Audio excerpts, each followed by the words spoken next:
स्नेह प्यार की तुमसे गुरुवर, बांधी है जीवन डोर, बांधी है जीवन डोर। दिल मेरा लगा ही रहता हर पल तेरी ओर, हर पल तेरी ओर। स्नेह प्यार की तुमसे गुरुवर, बांधी है जीवन डोर, बांधी है जीवन डोर। दिल मेरा लगा ही रहता हर पल तेरी ओर, हर पल तेरी ओर। नैनों के दर्पण में गुरुवर, तुमको सदा ही देखूं। नैनों के दर्पण में गुरुवर, तुमको सदा ही देखूं।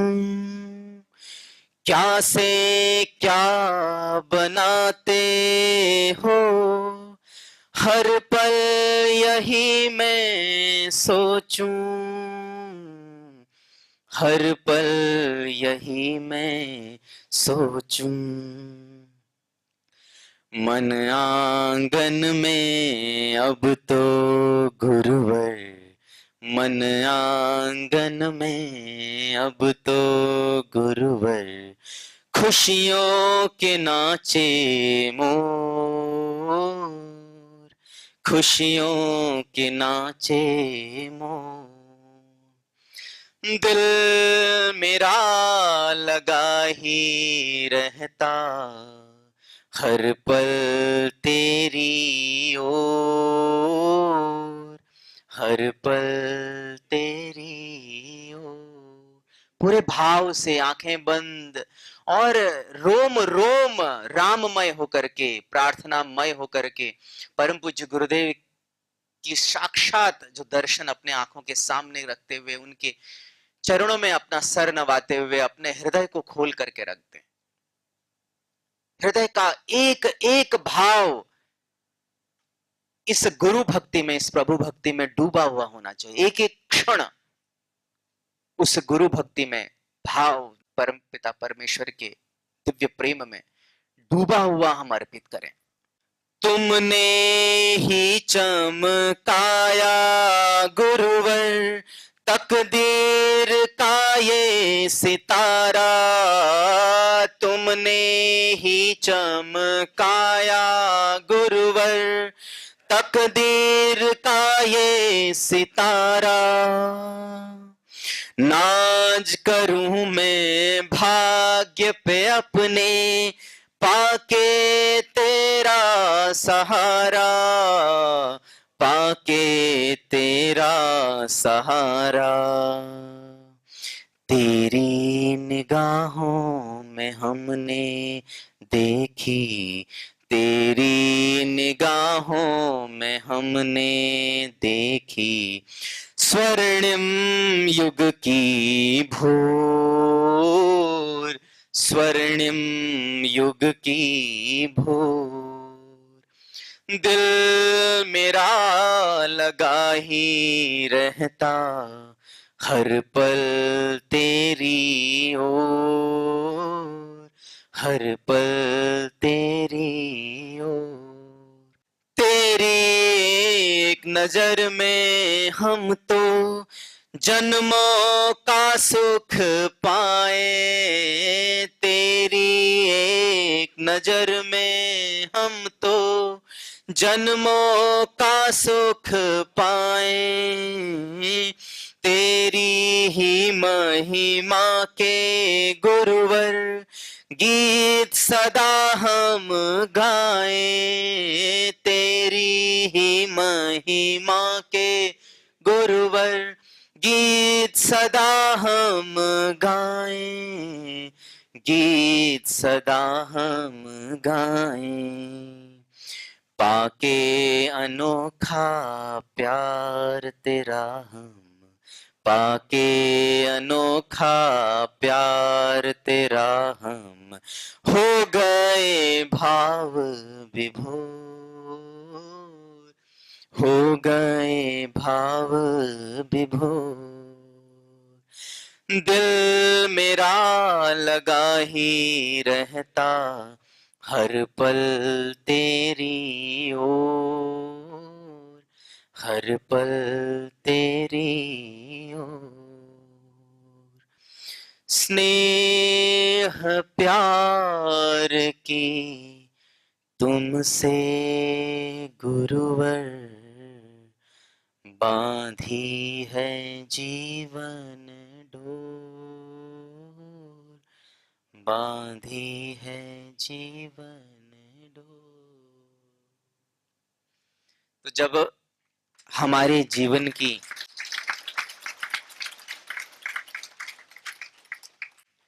डोर जो है गुरु से बंध जाती है, तो ये हमारी जीवन की प्रक्रिया सध जाती है, हम सधने लग जाते हैं। हम साधक, साधक किसे कहा गया है? योग साधक, जो अपने को साधे वो साधक, जो अपने को साधे वो साधु। तो हमें अपने जीवन में साधकपन को अपनाना है, हम साधक बनने का प्रयत्न करें। जीवन देखिए अनेक धाराओं से बहता है, अनेक धाराओं से, चिंतन की धारा, हमारे कर्तव्यों की धारा, वो किसी एक लक्ष्य की पूर्ति कर रहे होते हैं। तो अलग अलग शब्द भेद हैं और भाव में कोई भेद नहीं है, लक्ष्य में कोई भेद नहीं है। तो हम साधकपन अपने भीतर जितना प्रगाढ़ करते चले जाएंगे, उतना उतना हमारे जीवन में गुरु तत्व की प्रतिष्ठापना होती चली जाएगी, हमारे भीतर भक्ति की, ज्ञान की, कर्म की प्रतिष्ठा होने लग जाएगी, हमारे भीतर शुभ का आधान होने लग जाएगा, हमारा जो अंतःकरण है वो शुद्ध होने लग जाएगा, हम सेवा के योग्य होने लग जाएंगे, हमारी चित्त चेतना ऊर्ध्वगामी हो जाएगी, हमारे जीवन में सर्वविध सब प्रकार से उत्थान ही उत्थान होगा। तो हमारा जीवन कैसा होना चाहिए? साधन रत हो साधक भैया, परमेश्वर पार करे नैया। साधन रत हो साधक भैया, परमेश्वर पार करे नैया। साधन रत हो साधक भैया, आस्था चल हिमाचल सी हो, धृति स्थिति नीति धरणी जैसी हो। मति निर्मल सुर सरिता सी हो, नटवर नागर नागरिया। साधन रत हूँ साधक भैया, परमेश्वर पार करे नैया। साधन रत हूँ साधक भैया, रंति देव सा करुण हृदय हो। सुख दुख में ये संत अभय हो।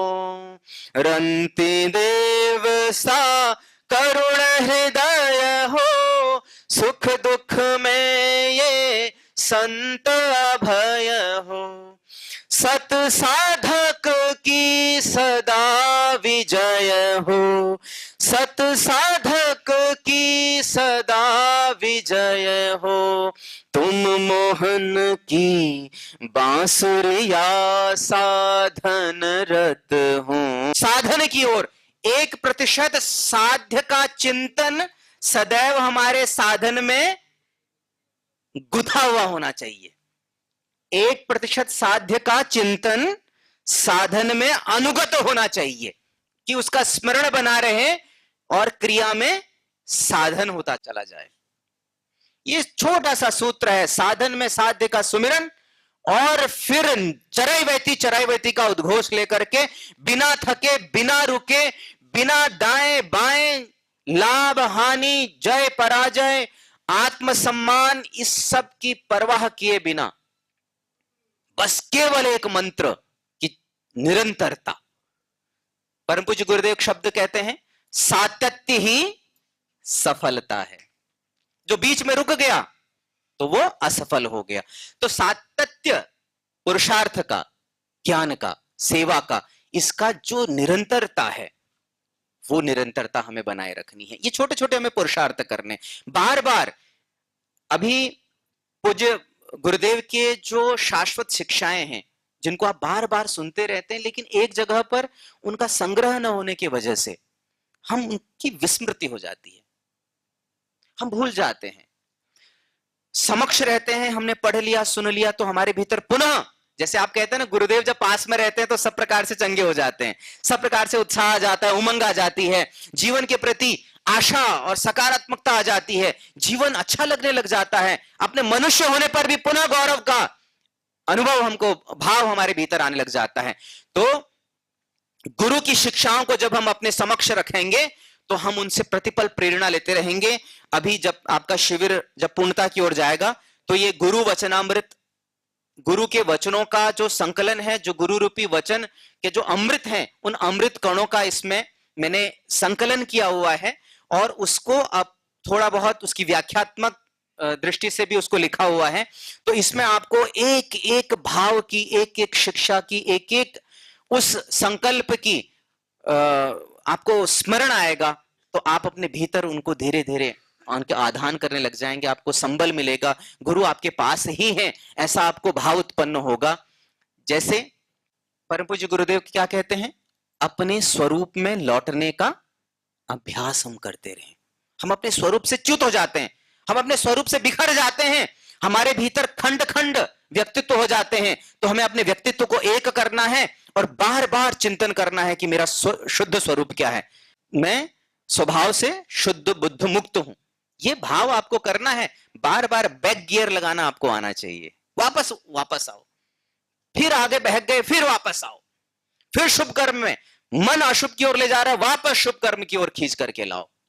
कहते हैं ना, शुभस्य शीघ्रम अशुभस्य कालहारी या कालापहरणम, ऐसे दो पाठ भेद आ जाते हैं। एक बच्चा, एक व्यक्ति अपने जीवन के 90-100 वर्ष पूरा करके मृत्युशैया पर था, जीवन भर उसने बहुत अच्छे कर्म किए, लेकिन उसका एक ही पुत्र था और वो पुत्र बहुत बड़ा अपराधी था, कुसंस्कारी था, ना बड़ों का सम्मान करना, अपराधी, हत्याएं करना, लूट खसोट करना, तमाम जितने अवगुण हो सकते हैं, जितनी आसुरी प्रवृत्तियां हो सकती है उसके भीतर थी। जीवन भर उसने योग किया, यज्ञ किया, यजन किया, लेकिन अपने पुत्र को जीवन भर शिक्षा देता रहा, लेकिन उसने कभी भी एक क्षण के लिए अपने पिता की बात नहीं मानी। पूरा जीवन उसका, लगभग 40-50 वर्षों का उसके पुत्र का जीवन था, और वो पूरा मृत्युशैया पर है, लेकिन सब प्रकार से संतुष्ट होकर भी एक असंतोष के भाव में अपने शरीर को छोड़ रहा था। बहुत पीड़ा हो रही थी उसको, और कोई उसको दुख नहीं था। तो वो जो लड़का था वो आया, चलो भाई पिताजी अंतिम समय सांस ले रहे हैं, कोई उसके भीतर कोई भावना नहीं थी, कोई ऐसा दुख का भाव नहीं था, कोई मोह नहीं था, ठीक है जी अब जितने जल्दी चले जाएं, हम मुक्त हो जाएं, इस भाव में उनके पास आया। लेकिन जैसे जैसे वो पास आया, कहीं से उसके मन में एक छोटा सा भाव आ गया कि जीवन भर तो इनकी मैंने बात मानी नहीं, जीवन भर कुछ ना कुछ मुझे बोलते रहे, बात मानो मानो मानो। एक क्षण के लिए उसके मन में विचार आया कि आज मैं बस पूछ लेता हूं कि आप कोई एक बात बता दो, मैं कर दूंगा, उसकी पूर्ति कर दूंगा, लेकिन ये सब मुझे मत बोलना कि ऐसा करो मत करो, इससे मुझे हाँ इस विषय में मुझे कोई उपदेश मत करना, कुछ आपकी छोटी मोटी इच्छा हो कोई तो बताओ। तो बोला नहीं मेरी कोई इच्छा नहीं है, बस मेरी एक बात आप तुम मान लेना, मैं तुझे नहीं बोलूंगा कि तू ये लूट खसोट छोड़ दे, ये अत्याचार दुराचार अनाचार जो करता है तो ये इसके लिए। तो वो बोला फिर तो जो बोलो वो कर दूंगा। जवाब दे दिया मैंने आपको वचन। बोला ठीक है। बोला तुझे जब जो गलत काम करने की इच्छा हो तो करना, मेरी तरफ से छूट है। बोला फिर क्या करना है? तो उन्होंने बोला बस तेरे मन में आए ना किसी की हत्या करनी है, तो जिस क्षण में आए तुरंत मत करना, 12 घंटे के बाद करना, करना लेकिन जरूर। बोला अच्छा और? बोला कुछ भी तुझे गलत खाना हो, गलत पीना हो, किसी को गाली देनी हो, किसी को अपशब्द कहने हो, किसी का घर हथियाना हो, जितने कुकर्म हो सकते हैं जो तेरे मन में आए बस उस क्षण में मत करना, 12 घंटे का अंतराल के बाद से बेहिसाब कर देना। उसने बोला ठीक है कोई दिक्कत नहीं, इतना किया है 12 घंटे कर लेंगे, छोड़ो। तो वो उतने में करके उन्होंने बोला मुझे आश्वासन दो। बोला बिल्कुल दिया, ये पक्की जबान है। अब वो उतने में चले गए। अब ऐसे प्रसंग आया, कहीं लड़ाई झगड़ा हो रही है, वो कुछ गुस्से में कह रहा है कि इसको तुरंत अभी मारो। उसको अपने पिता की बात याद आ रही है कि भाई इस क्षण में नहीं मारना है। तो बोले काम करना, अभी मत मारना, मैं बताऊंगा कल सुबह करेंगे 8 बजे। अब उसने एक बार अपने मन को रोका। क्रोध क्षण में होता है और उसी समय सारी प्रलय हो जाती है, लेकिन जब आप क्रोध को उस क्षण में रोक देते हो तो क्रोध की मृत्यु हो जाती है। वो जो तीव्रता होती है, वो जो इंटेंसिटी है, वो आपको 12 घंटे के बाद सेम इंटेंसिटी नहीं मिलेगी। और 12 घंटे में उसको लगा छोड़ रहने दो, बहुत बड़ा काम, गलत काम नहीं किया इसने, चलो ठीक है भाई, इसको थोड़ा मार मूर के 2-4 झापट करके, ऐसे एकदम से तो आप अशुभ से नहीं हट सकते ना। तो जो मृत्यु करने वाला था उसको थोड़ा सा कोड़े ओड़े बरसा करके छोड़ दिया। अब उसके लिए बड़ी समस्या खड़ी हो गई। अब वो जो कुछ करने चाहे उसको रोक दे तुरंत। उसको लगे कि मुझे व्यभिचार करना है, अभी नहीं 12। ऐसे ऐसे मात्र 15-20 दिन हो गए थे, वो इतना परेशान हो गया, उसको लगा क्या आफत मेरे सर पे डाल करके चले गए, पिताजी मेरे लास्ट जाते जाते मेरे साथ बहुत बड़ा गेम कर गए। लेकिन इस भाव में धीरे धीरे उसके भीतर दैवीय संपदा का आधान भी होता रहा, उससे अलग होता रहा। उसको जो सुकून मिला उसको छोड़ने के बाद उसने उसके पांव पड़े, गांव गांव जाकर के बोला जी ये तो बहुत बड़े इंसान है, इन्होंने देखो मुझे क्षमा कर दिया। धीरे धीरे उसके अनुयायियों की संख्या बढ़ने लगी, उसकी तो प्रशंसा हो रही है। और एक बुरे व्यक्ति की यदि सार्वजनिक उससे प्रशंसा होने लग जाए तो धीरे धीरे वो गलत कार्य भी छोड़ देता है, और ऐसे करके वो बहुत बड़ा साधक बन गया। तो ये सब आपके लिए भी है कि चाहे संगठन हो चाहे जीवन हो, यदि आपको लग रहा है कि आप अनुष्ठान में बाधा बन रहे हैं तो उस समय मन मत बनना, 12 घंटे के बाद भले ही थोड़ा बहुत जो भी है आपको। और अपना दैवीय संपदा के जो परम पूज्य गुरुदेव ने बोला है, सबको याद है ना, 16वें अध्याय के प्रथम, दूसरा, तीसरा, चौथा, 5वां तक अपने स्मृति में रखें। अच्छा आपने एक चीज देखी होगी पुच्छवामी जी, जो दैवीय संपदा है वो जो उनकी संख्या ज्यादा है, अभयम सत्व समशुद्धिर ज्ञान योग व्यवस्थित ही दानम दमश्च यज्ञश्च स्वाध्यायस तप आर्जवम, फिर अहिंसा करके ऐसे वो कम से कम 24 गुण है। और बचने को कितने को कहा? केवल मात्र 6 अवगुण। यानी कि अवगुण यदि एक भी हो ना तो भी पूरे जीवन को अधोगति में डाल सकता है। यह इसका तात्पर्य है कि अवगुण 6 ही है लेकिन आपके पूरे जीवन को तहस नहस कर देते हैं। और सद्गुणों को आप जितना और धारण करो उतना आपको सामर्थ्य और शक्ति और सब कुछ मिलता रहेगा। यह सांकेतिक रूप में भी इसका एक बहुत बड़ा गूढ़ अर्थ है। तो ऐसे जो हमारी दैवीय संपदा है वो हमको तारने के लिए है, और जो आसुरी संपदा है वो किसके लिए है? बांधने के लिए। दैवीय संपद विमोक्षाय निबंधाया आसुरी मताः, वो बांधने के लिए है। तो उसको आप दैवी संपद को विधि निषेध के रूप में भी जान सकते हैं कि विधि क्या है? दैवी संपद है, निषेध क्या है? आसुरी शक्तियां हैं। तो ये अपने जीवन में हम धारण करें, परम पूज्य गुरुदेव का आलंबन लेकर के, परमपिता परमेश्वर का आलंबन लेकर के, उन परम पूज्य गुरुदेव के रूप में उस साक्षात ब्रह्म ही का ही वो साक्षात विग्रह है, हमारे इस जीवंत जीवन में हमारे सम्मुख हैं, हम उनके ही कार्यों में हम हाथ बढ़ा रहे हैं। इससे बड़ा हमारा सौभाग्य क्या हो सकता है? ये सौभाग्य यदि आप नहीं भूले तो सब प्रकार से हमारे जीवन में उन्नति ही उन्नति होगी। किसी भी प्रकार के जो ये आसुरी संपद है, ये शक्तियां हैं, ये हमसे कोसों दूर रहेंगी। तो परम पूज्य गुरुदेव का आलंबन लेकर के उनके संकल्पों को अपना संकल्प बनाते हुए अपने भीतर उस साधक को जगाते हुए सब प्रकार से सहज और सरल होते हुए मान अपमान सम्मान जय पराजय में सम रहते हुए अपने को निमित्त मात्र बनाते हुए अपने को निरहंकारी बनाते हुए किसी भी प्रकार का अहंकार हमारे भीतर ना आए, ये सारे जो बिंदु हैं अपने स्वरूप का बार बार चिंतन करते हुए, छोटी सी 1 मिनट के बाद मैं अपनी वाणी को विराम दूंगा, उससे मैं और थोड़ा स्पष्ट हो जाएगा। एक शेर का बच्चा, वो मां के पेट में था, गर्भ में था, तो एक शेरनी जा रही थी आगे, एक पहाड़ी थी, उस 2 पहाड़ियों के बीच में एक बहुत गहरी खाई थी। तो वो चूंकि गर्भवती थी, उसको पार करना था, तो उसने थोड़ा सा ताकत पीछे पैर खींच करके एक लंबी छलांग लगाई उस दूसरी पहाड़ी पर पहुंचने के लिए।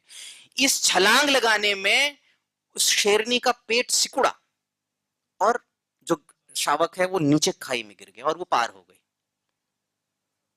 नीचे भेड़ें चल रही थी, उन भेड़ों के बीच में वो गिर गया, बहुत झुंड था 150 का। तो वो जो उनकी भेड़ों की जो भी मुखिया थी, वो उसके बीच में उन्होंने कहा कि क्या आ गया, तो अपने साथ लेके चले गए उसको। उनके बीच में वो पलने लग गया, उनकी तरह मिमियाने लग गया, उसकी तरह घास खाने लग गया, उनकी तरह ही झुक करके या एक के पीछे एक चलना, सारे व्यवहार उसने सीख लिए। धीरे धीरे बड़ा हुआ, अब शरीर तो उसका बढ़ रहा था, लेकिन बुद्धि, आचरण, व्यवहार, बोलना, सब कुछ वो भेड़ के जैसे करता था। एक दिन जंगल में एक बूढ़ा शेर भूखा था, तो उसको भूख लगी, उसने देखा कि ये भेड़ है, चलो मैं और कुछ तो शिकार नहीं कर सकता हूँ, इनको थोड़ा सा अपना भोजन बना लेता हूँ। उसको बहुत भूख लगी थी, लेकिन वो जैसे ही गया, उसने देखा कि एक शेर का हृष्ट-पुष्ट बच्चा इनके बीच में घास चर रहा है, हिल मिल रहा है उनके साथ। उसको भूख तो उसकी गायब हो गई। उसको बड़ा आश्चर्य लगा कि ये मैं क्या देख रहा हूं अपने जीवन में, शेर का बच्चा भेड़ों के बीच में, और वो भी इस तरीके से। उसने कहा भूख तो बाद में रहेगी, पहले इसको पकड़ो। उसने दौड़ लगा करके बूढ़े शेर ने किसी तरीके से उसको दबोचा। दबोचते ही वो मिमियाने लग गया, मुझे छोड़ दो, मुझे मेरी माँ के पास जाना है, मुझे अपने भाई के पास, बहन के पास। अब बाकी भेड़ तो भाग गई, मुझे जाने दो जाने दो। बहुत अनुनय विनय करने लग गया, रोने लग गया बुरी तरीके से। शेर को और आश्चर्य हुआ कि ये मैं क्या देख रहा हूं, जिसके भीतर शौर्य होना चाहिए, पराक्रम होना चाहिए, वीरता होनी चाहिए, गति होनी चाहिए, दहाड़ होनी चाहिए, वो मिमिया रहा है और अपने जीवन की भीख मांग रहा है। वो बोला भाई तू शेर है, वो उसको सुनाई भी नहीं दे रहा, वो मानने को भी तैयार नहीं है, उसको समझ नहीं आ रही क्या बोल रहा है, मुझे शेर है, कोई स्वरूप दर्शन करा रहा हूं तेरा। वो नहीं माना, बस वो मिमियाता ही रहा, रोता ही रहा। बूढ़े शेर को तो बड़ा आश्चर्य हुआ, तो उसने उसकी गर्दन पकड़ी, बगल में तालाब था, उस तालाब पर खींच करके लाया और उसको उसकी गर्दन ऐसे पानी की तरफ की और उसको बोला मुझे देख और फिर इस छाया प्रति उसको देख। तो शेर के बच्चे ने उसकी तरफ देखा और अपनी तरफ देखा, और जैसे ही उसने उसके भीतर वो कनेक्ट हुआ कि इसका चेहरा मेरे से मिलता जुलता है, हाव भाव, शारीरिक कद काठी और सब कुछ, तो अचानक से उसके भीतर से एक तेज चिंगाड़ उठी, जो पहली बार अपने जीवन में उस शेर की दहाड़ उसने दहाड़ी।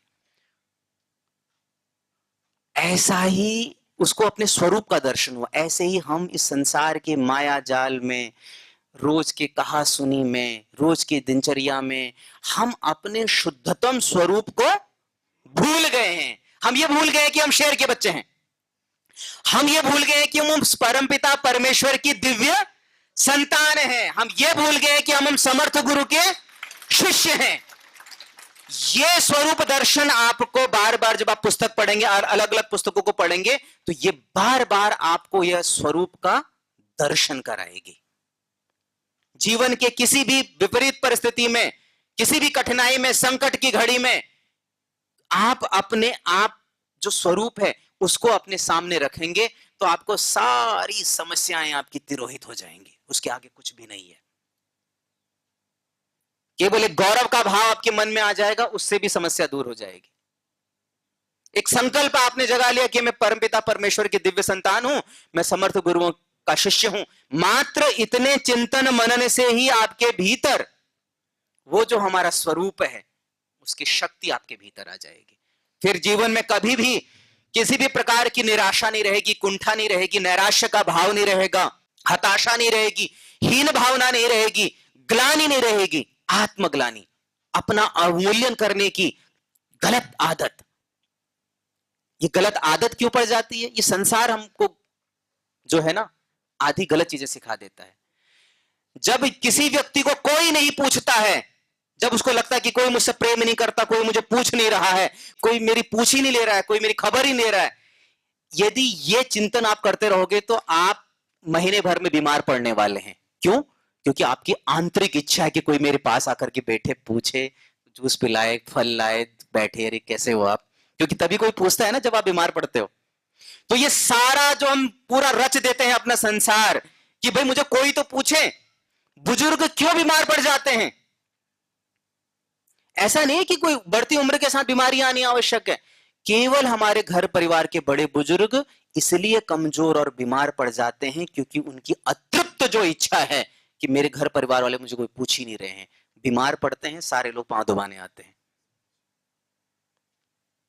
इसलिए अपना अवमूल्यन करने की आदत, आपने अपना अवमूल्यन किया तो फिर वैसे वैसे संसार आपके आगे पीछे रच जाता है।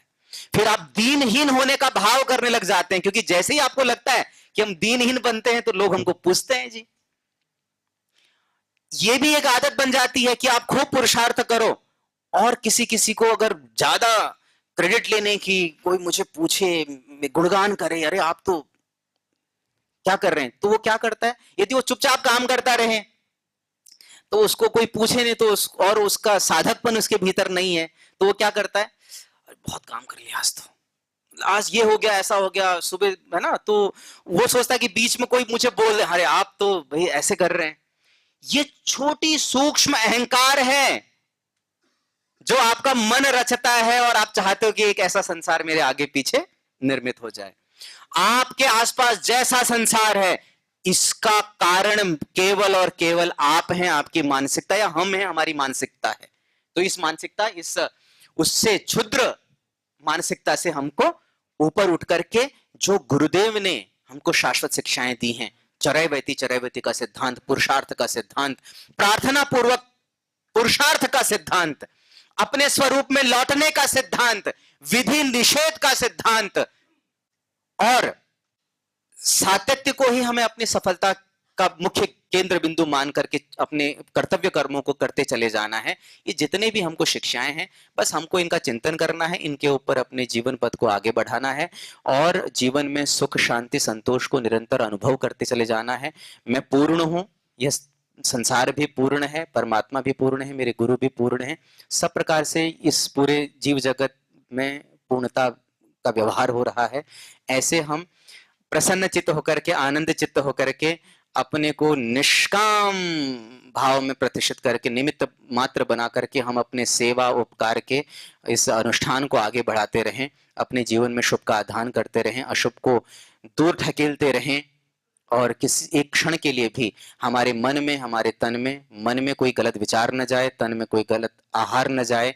ऐसी हम अपने जीवन को चारों ओर से बांध लें और इस सजगता में, इस सहजता में हम अपने जीवन को आगे बढ़ाते चले जाएं और अपने को तृप्त पूर्ण मानते ले जाएं। किसी प्रकार के बंधन को मानने से इनकार कर दें, क्योंकि मन ही हमारे बंधन का और मोक्ष का दोनों कारण है। मन एव मनुष्याणाम कारणम बंध मोक्षयोः। तो मन की सही ट्रेनिंग करें, अपने ब्रेन को सही से ट्रेन करें और जिस प्रतिष्ठान में, जिस गुरु धाम में हम सब जुड़े हुए हैं, जिसके माध्यम से इतने लोक कल्याणकारी कार्य हो रहे हैं, उसमें हमारी आहुति डल रही है, यही हमारे लिए संतोष का विषय होना चाहिए, यही हमारे लिए प्रेरणा होनी चाहिए और इसी को हमको निरंतरता के साथ इस सेवा यज्ञ में अपनी आहुति देनी है। सबको बहुत बहुत प्रणाम। आप लोगों ने बड़े प्रेम से सुना, बहुत आत्मीयता से सुना। पुनः आप सबको बहुत बहुत प्रणाम।